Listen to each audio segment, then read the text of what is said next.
Assalamualaikum warahmatullahi wabarakatuh. Perkenalkan nama saya Aisyah Rahmasari, NPM 1212019002. Di sini saya akan menjelaskan topik 13 tentang penyembuhan uji asumsi klasik.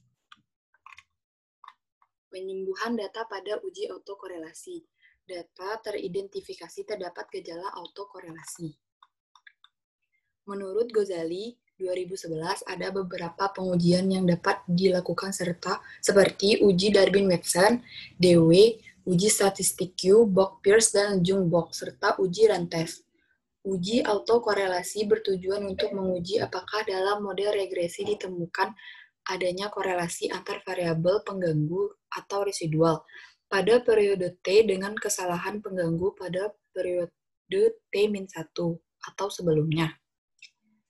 Jika terjadi korelasi atau antar variabel pengganggu, maka hal tersebut dikatakan adanya masalah autokorelasi. Dasar pengambilan keputusan dalam uji autokorelasi Darwin-Watson. Metode pengujian yang sering digunakan dalam penelitian skripsi kuantitatif adalah dengan uji Darwin-Watson atau uji DW, dengan ketentuan atau dasar pengambilan keputusan sebagai berikut. Jika D Darwin-Watson lebih kecil dari DL atau lebih besar dari 4 min DL, maka H0 ditolak, yang berarti terdapat autokorelasi. Jika D Darwin-Watson terletak antar DU dan D4 min DU, maka H0 diterima, yang berarti tidak ada autokorelasi. Jika D Darwin-Watson terletak antar DL dan DU atau di antara 4 min DU dan 4 min DL, maka tidak menghasilkan kesimpulan yang pasti. Kelemahan pengujian autokorelasi pada uji Darwin-Watson. Uji Darwin-Watson mempunyai kelemahan, yakni jika nilai Darwin-Watson terletak antar DL dan DU atau di antara 4 min DU dan 4 min DL, maka tidak menghasilkan kesimpulan yang pasti. Apakah terjadi gejala autokorelasi atau tidak? Jika demikian adanya, maka alternatif yang baik untuk mengatasi masalah autokorelasi ini adalah dengan menggunakan metode lain seperti uji Rantes. Faktor-faktor lain terjadi gejala autokorelasi adalah sebagai berikut. Adanya kesalahan dalam pembentuk model regresi. 2. Tidak memasukkan variabel yang penting dalam model regresi. 3. Memanipulasi data. 4. Menggunakan data yang tidak empiris. Uji Rantes merupakan bagian dari statistik non-parametrik yang dapat digunakan untuk menguji apakah antar residual terdapat korelasi yang tinggi. Dasar pengambilan keputusan dalam uji Rantes. Jika nilai assumed sigma-to-Taylor lebih kecil dari 0,05, maka terdapat gejala autokorelasi. Sebaliknya, jika nilai assumed sigma-to-Taylor lebih besar dari 0,05, maka tidak terdapat gejala autokorelasi. Nah, lalu lanjut kita ke SPSS. Nah, di sini saya sudah memasukkan datanya. Di sini ada X1, X2, dan Y. Lalu kita langsung saja ke analyze, regression, linear. Nah, di sini untuk dependennya bisa kita masukkan yang Y. Untuk independennya kita masukkan X1 dan X2. Lalu kita ke statistik.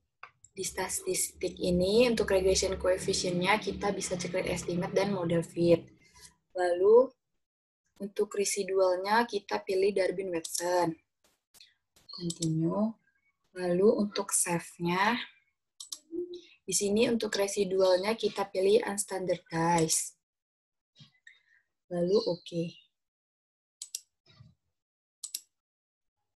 Nah, sudah seperti ini ya teman-teman. Di sini bisa kita lihat tabel model summary-nya. Nah, di sini untuk R-nya 0,811, untuk R square-nya 0,659, untuk adjust R square-nya 0,583, untuk standard error of the estimate-nya 2,05, 132. Untuk Darwin-Watson-nya 1,072. Lalu di sini kita bisa melihat T-tabelnya ya teman-teman. Nah, untuk T-tabelnya ini kan K-nya kan ada 2 ya, X dan Y. Untuk datanya ada 12 data. Nah, berarti kita bisa lihat K2 dan sininya 12. Datanya 12. Berarti yang ini ya, teman-teman. Di sini DL-nya 0,8122 dan DU-nya 1,5794. Jadi, kesimpulannya tidak menghasilkan kesimpulan yang pasti. Lalu langsung aja kita ke uji rantes. Kita kembali lagi ke SPSS, kita uji rantes. Nah, di sini kita bisa analyze. Lalu di sini kita pilih non-parametric test, legacy dialog, dan runs. Nah, di sini untuk tes variable list-nya, kita bisa masukkan underdice residual.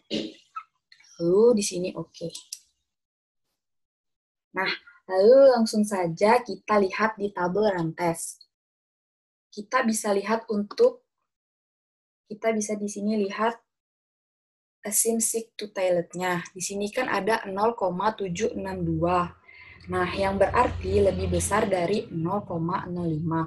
Maka tidak terdapat gejala autokorelasi. Sekian, terima kasih dari saya. Apabila ada kata-kata yang salah, mohon maaf. Wabillahi taufiq wal hidayah. Wassalamualaikum warahmatullahi wabarakatuh.